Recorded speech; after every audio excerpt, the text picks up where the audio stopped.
안녕하십니까. 세상 읽기의 심리학자 김태형입니다. 예, 안녕하세요. 류경환의 국제평화뉴스 류경환입니다. 네, 반갑습니다. 예, 반갑습니다. 안 그래도 지금 유경환 선생님 꼭 모셔야 되는 상황입니다. 중동이 지금 예, 아주 난리가 아닙니다. 난리죠. 네, 난리가 아니에요. 그러니까 지금 얼마 전에 있었던 일 다들 알고 계시겠지만 그 이란에서 드디어 보복 작전을 시행했죠. 10월 1일이죠. 네, 10월 1일 날 미사일을 한 180여 기 정도 발사했다. 그래서 현재 뭐 이스라엘이 보복을 할 거냐 말 거냐 여기에 대해서 말로는 한다고 이제 큰 소리는 빵빵 쳐놨는데 진짜로 할 수 있냐 뭐 이런 걸 한번 따져볼 필요가 있을 것 같아요. 자, 그렇다면 어떻게 보십니까? 결론부터 먼저 말씀하신다면. 결론은 힘들지 않겠나. 힘들 것이다. 덤비기 힘들 것이다. 하더라도 아주 뭐 국지적인 그냥 사보타지나 오물풍선? 뭐 그런 유의 가스관 좀 하는 거 그리고 이제 막 불길이 솟으면 엄청난 보복을 했다 뭐 이런 정도. 산에 가서 불 지르고 막 그런 정도. 그러니까 제대로 못할 것이다. 예. 자, 그 근거가 어떤 겁니까? 왜 이스라엘이 이란에 대해서 보복을 하기 어려울 거라고 보십니까? 뭐 여러 가지가 있을 텐데 지금은 이제 이스라엘은 어쨌든 확전을 해서 미국을 끌어들여야 자기도 살고 네타냐후도 살고 하는 게 경로니까 어쨌든 확대를 하려고 하는 과정인데 이제 이란이 그동안 전략적인 인내를 해왔죠. 그리고 이제 참다가 이 팔레스타인 평화협상이 마지막 그 이스라엘에서 장난치고 그 다음에 그 헤즈볼라 지도자까지 그 폭살을 하면서 이제 반격을 한 거죠. 2달 만에 오래 참은 거죠. 근데 그게 전략적 인내라고 하면 이란한테 좀 유리하게 얘기를 해주는 건데요. 또 거꾸로 얘기하면 속였다? 그런 면도 있죠. 그러니까 이제 헤즈볼라 지도자가 안심하고선 그 회의에 갔다는 얘기가 있단 말이에요. 그렇죠. 그러니까 미국에서 이스라엘 쪽하고 이 미국에서 우리가 이 회담하는 동안은 휴전회담하는 동안은 공격하지 않겠다. 그리고 거의 이제 평화협상의 내용이 완성된 것으로. 그렇죠. 그래서 헤즈볼라 최고 나스랄라 지도자 그다음에 최고 지휘관급들 한 20명 가까이. 그렇죠. 그 사람이 그리고 가서 심지어 이란 혁명수비대 장성까지 가서 그러니까 헤즈볼라 생각에는 이란의 장성까지 있는데 와서 최종 사인하려고 하는데 사인하려고 왔는데 거기를 때릴 수 있겠느냐. 그렇죠. 이렇게 믿었던 거죠. 그렇다면 이제 한방 그야말로 뒤통수를 맞은 거 아니겠습니까? 그렇죠. 그래서 이제 이란이 도저히 못 참겠다 이것들한테 그동안 참아줬는데 우리를 이렇게 연맥이고 뒤통수를 쳐. 그래서 이제 보복 작전을 실시한 건데요.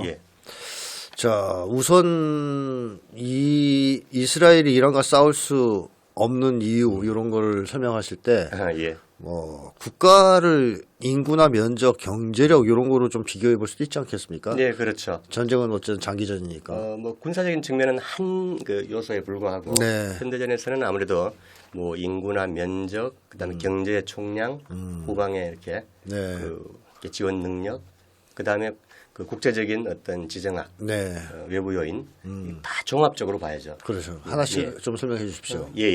우선 제일 간단한 게 인구를 비교해 보면 이제 어차피 그 확전이 되면 거의 뭐 국가 이렇게 전망이 걸린 총력전이 될 텐데 인구로 보면 이스라엘이 약 한 900만. 지금은 1년 동안 많이 도망가서 한 50만 100만 정도 도망가서 아마 좀 줄었을 것 같은데 이란은 8,800만. 옛 페르시아 제국이죠. 그러니까 10배 정도가 되는 거죠. 10배. 인구로 10배. 뭐 이 인구도 전쟁에선 중요한 변수이겠습니다만 뭐 쪽수 많다고 이기는 건 아닌데 현대전은 근데 어쨌든 그래도 인구의 10배 차이가 난다는 거고요. 실제로 이제 보병 병력이나 이제 운용 가용 자원들 이런 것들은 실제로 유리한 거죠. 그리고 땅땡이도 뭐 크기가 많이 다르죠. 이란이 그 남한의 16배입니다. 남한의 16배. 그런데 이렇게 하면 이해가 좀 쉽겠죠. 상당히 큰 나라인데 160만 제곱킬로미터. 그런데 이스라엘은 남한의 5분의 1이에요. 우리보다 작아요. 2만 평방킬로미터. 경상북도만한. 남북도도 아니고 북도. 그냥 북도 정도. 조그마네요. 남한의 5분의 1. 그러니까 곱하기 하면 80배죠. 이란이. 이란이. 그러니까 이게 영토가 크다는 거는 이렇게 펀치를 맞더라도 맷집이 있다는 거죠. 여기저기. 그 육지니까 흡수할 수가 있고. 이스라엘은 오밀조밀 모여 있어서 이게 2만 제곱킬로미터라고 해봐야 예. 이렇게 지중해 연안에 좁빗하게 겨우 뭐 한 폭이 아주 큰 데가 137km 얼마 안 되죠. 그리고 좁은 데는 이 14km. 그러니까 이게 종심이 이렇게 좁은 거예요. 이렇게 가늘게 좁으면 현대 그 미사일에 이렇게 진입을 막을 수가 없는 거죠. 이론적으로 방공망이 아무리 뛰어나도. 네. 그게 이제 면적의 힘이죠. 그렇군요. 예. 그럼 이스라엘이 땅이 이렇게 적으니까 얘들이 더 영토를 확장하려고 이렇게 발악들을 했다고도 볼 수 있겠네요. 그렇죠. 67년 그 3차 중동 전쟁 때 지금의 그 시리아의 골란공원, 스완지구, 그다음에 이집트의 시나이 반도, 그리고 동예루살렘까지 그 옛날 요르단 땅이었죠. 뺏었잖아요. 쫙 뺏은 게 자기들 전략 중심을 조금이라도 키우려고 안간힘을. 근데 그거를 다 뺏어서 지금 경상북도 크기인 거예요? 아니면 그걸 뺏기 전에 크기가? 다 뺏어서 그런데 이제 지금은 그 시나이 반도는 이제 이집트에 돌려주고 나머지는 이제 아직 챙기고 있는 거죠. 그래 봐야 뺏어 봐야 그 크기다. 자, 그럼 경제력은 어떻습니까? 이스라엘이 잘 산다고 하는 생각하시는 분들이 많을 텐데요. 네, 뭐 IT 스타트업이나 군수산업, 정보산업 때 상당히 발전해 있는 어쨌든 물론 미국의 지원을 많이 받긴 했지만 GDP 총량은 이스라엘이 아마 5,250억 달러. 이라는 이 큰 석유 산업이 있지만 미국 제재도 있고 한 4,100억 달러. 경제 제재도 있고. 총 경제 규모는 이스라엘이 앞서죠. 좀 앞선다. 앞선 문제는 이제 인구로 보면은 이게 1인당 GDP로 들어가면은 더 차이 나죠. 차이 많이 나겠네요. 인구 10배 차이 나니까. 그럼 결국 돈은 이스라엘이 더 잘 번다? 그것도 있고 산업도 발전해 있고 군수산업 그렇고 또 미국이 뒷배가 연간 있고 38억 달러를 지원하니까 공짜로? 지들은 막 노숙자나 이렇게 문제가 있는데도 미국이 왜 380억 달러씩 줘요? 아니, 국가 정책으로 이제 아마 유대인들이 그 에이펙이라고 유대 기구들이 이제 로비력이 강하고 또 이제 사실 미국의 이제 주류 사람들이 다 유대계니까 유대계가 많으니까 그러면 뭐 어떻게 보면 상납일 수도 있고 또 자기들 유대계를 지원하기 위한 그런 거일 수도 있겠고 어쨌든 양 측면이 있겠죠. 네, 미국이 알박은 나라 중동에 이게 이스라엘이니까 2차 대전 이후에 그 일본하고 같이 불시망호 두 개를 키운 거죠. 서아시아와 그러니까 이스라엘이 망하면 안 되는 거죠. 한 몸이라고 봐야죠. 네, 미국 입장에서. 그래서 그 2차 대전 이스라엘이 이제 48년에 건국하지만 그 건국 초기 작업 46년 정도부터 지금까지 그 인플레이션 조정 환산액으로 약 3천억 달러를 지원했어요. 미국이. 미국이 최대 지원액이죠. 한국과 이 작은 나라에. 그렇군요. 엄청난 특혜를 받고 있는 거죠. 지금도 뭐 당연히 지원하고 있고요. 전쟁 상황에서. 그럼 이란은 누가 지원해 주는 데 있습니까?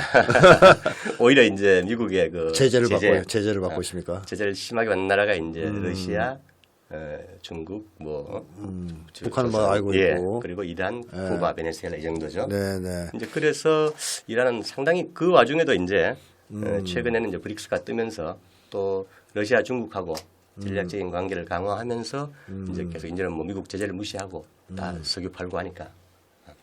조금 나아지고 있는데도 힘들죠. 제가 6월에 가서 봤을 때도 그래요. 호락호락하진 않은. 자, 그러면 경제력으로 봐서는 이란이 좀 밀리는 데가 있다. 이제 이렇게 볼 수 있겠네요. 현상적으로는 그런데 어쨌든 미국이 그 작년 이제 10월 7일 하마스 봉기 이후에 1년 동안 만도 무려 230억 달러를 지원했어요. 그러니까 그 무기도 그 가자에 터뜨린 한 8만 5천 톤 정도의 무기 중에 폭탄 중에 5만 톤 이상을 지원했고 이 히로시마 그 원폭이 한 3배 이상이 되는 그 TNT 폭탄량. 그 이제 이렇게 돈과 무기를 그 무제한 지원받아서 전쟁을 하는 건 정상적인 형태가 아니죠. 그렇죠. 국가 형태가 아니고 거기다가 이 1년 동안 이제 이스라엘이 또 이제 비상 사태니까 전시 상태니까 국가 경제가 완전히 이제 폭망하고 있는 거죠.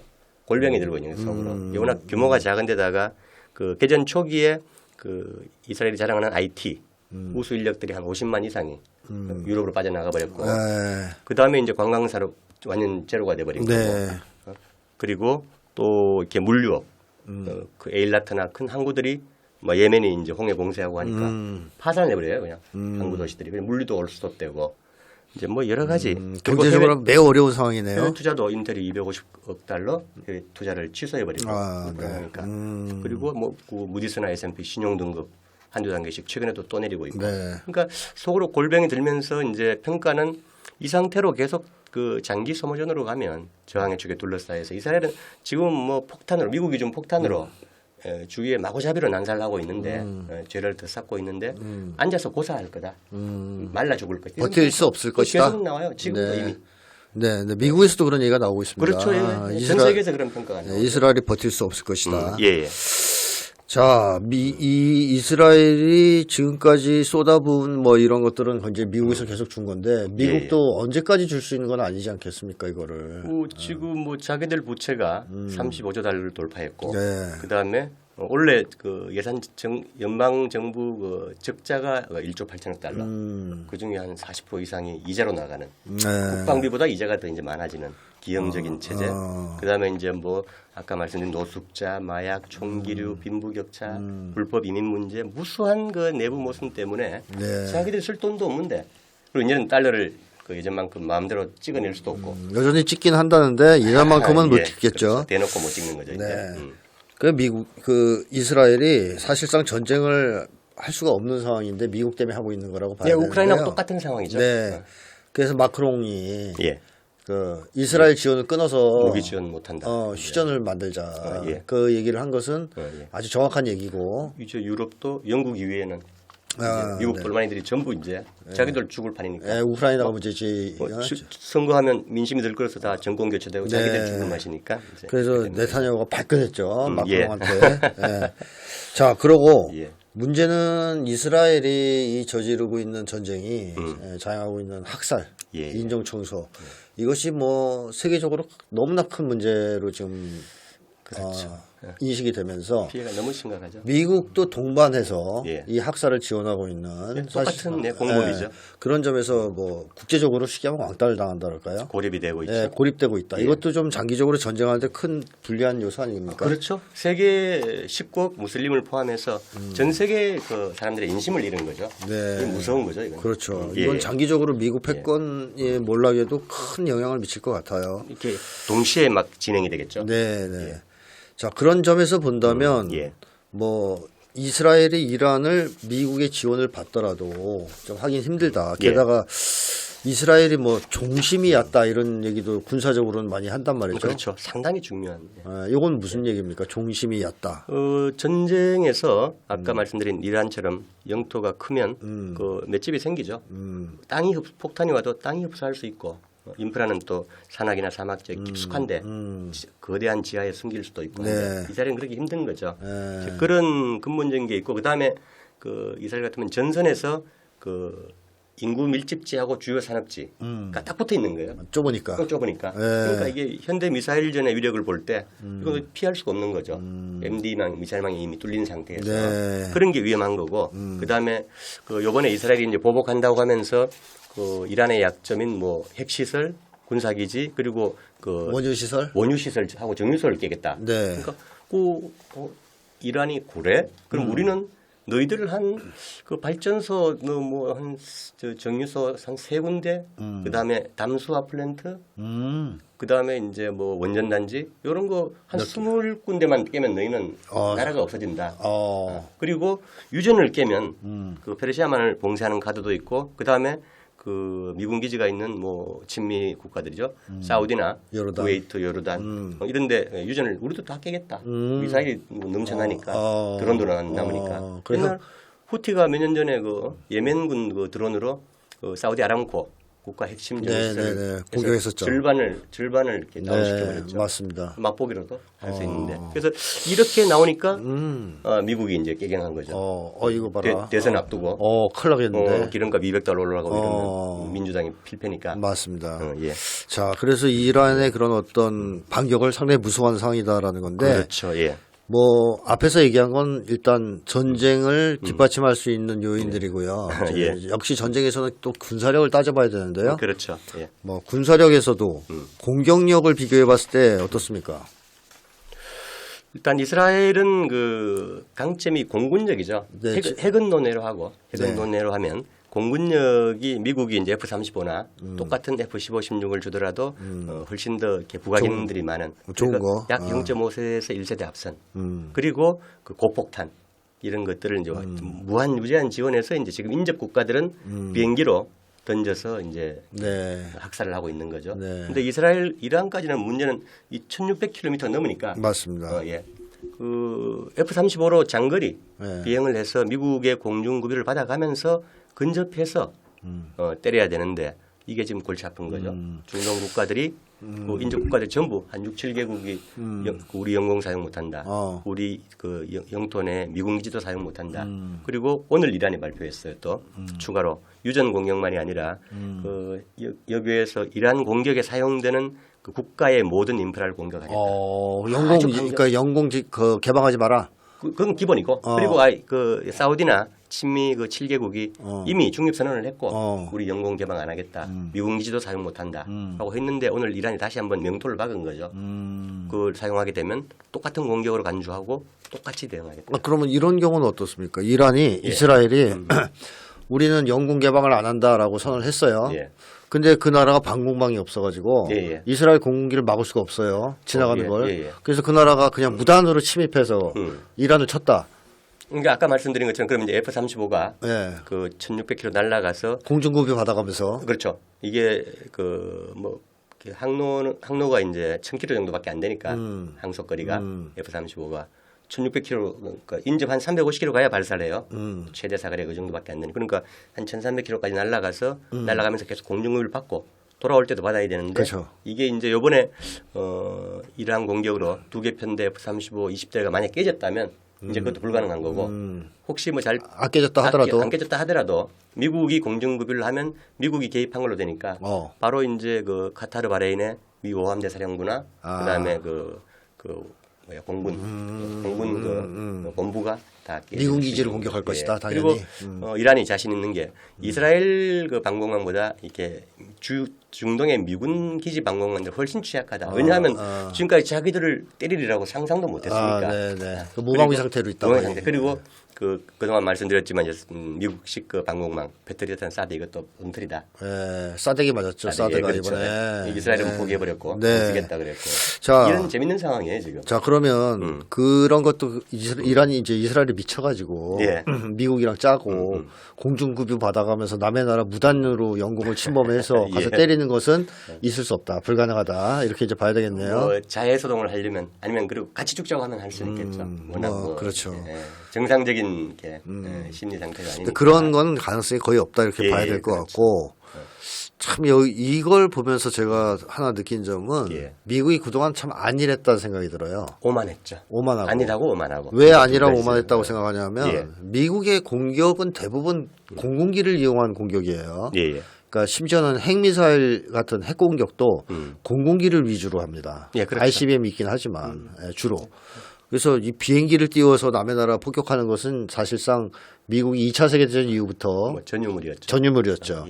근데 오늘날 같이 미사일이 발달한 시대에 이걸 고수한다는 것은 되게 시대에 뒤떨어진 거 아니냐 하는 생각이 들어요.